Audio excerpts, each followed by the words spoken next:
चलिए जी, देखा जाए कुछ बातों पर ध्यान दिया जाए। सुनिए, अगर तुम ध्यान से सुना और चीज़ों को क्रैक किया तो हमसे बढ़िया समझाने वाला कोई नहीं है। चलिए सुनते हैं। एक कॉन्सेप्ट है बच्चा, उसको ध्यान से देखते हैं। कॉन्सेप्ट का नाम है बच्चा, जैसे मान लेते हैं ये सर्कल है ना, क्योंकि पढ़ना हमको सर्कल में। सर्कल का ही 3D फिगर को क्या बोलते हैं? स्फीयर बोलते हैं। ये स्फीयर है,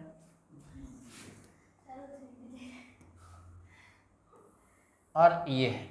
अब तीनों बात को ध्यान से समझते हैं, क्या मैं बोलना चाह रहा हूं आपको।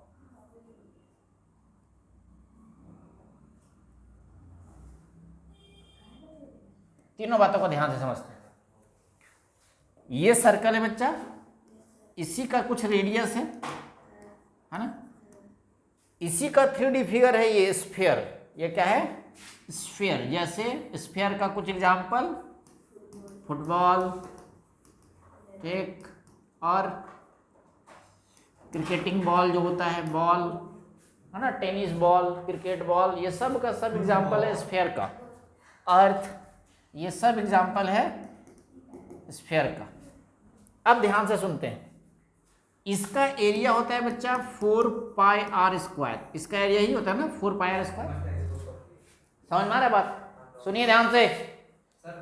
इसका एरिया होता है 4πr²। मतलब ये पूरा स्फीयर का अगर सरफेस का एरिया हम निकाले तो ये कहलाता है 4πr²। इसको बीच से काटे, है ना, आरी लिए, इसको बीच से काट दिए तो कुछ ऐसा शेप आएगा, है ना। ये वाला जो पार्ट है वो कटा हुआ पार्ट है ना, 2 भाग में बटेगा। ये स्फीयर को बीच से काटेंगे 2 भाग बटेगा। इसी को बोलते हैं बच्चा हेमीस्फीयर। ये क्या है?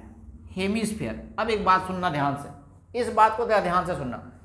ये 4πr पूरा था और ये है बच्चा आधा, है ना, तो हो जाएगा बच्चा 4πr² को 2 से डिवाइड करेंगे तो ये आ जाएगा बच्चा 2πr², है ना। यहां तक बात समझ में आया?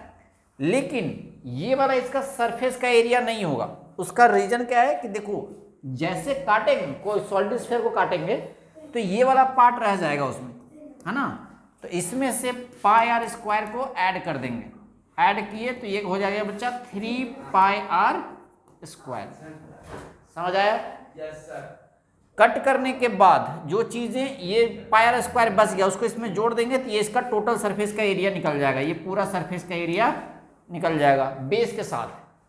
इसी को बोलते हैं total surface area of hemisphere. Total surface area of hemisphere. Hemisphere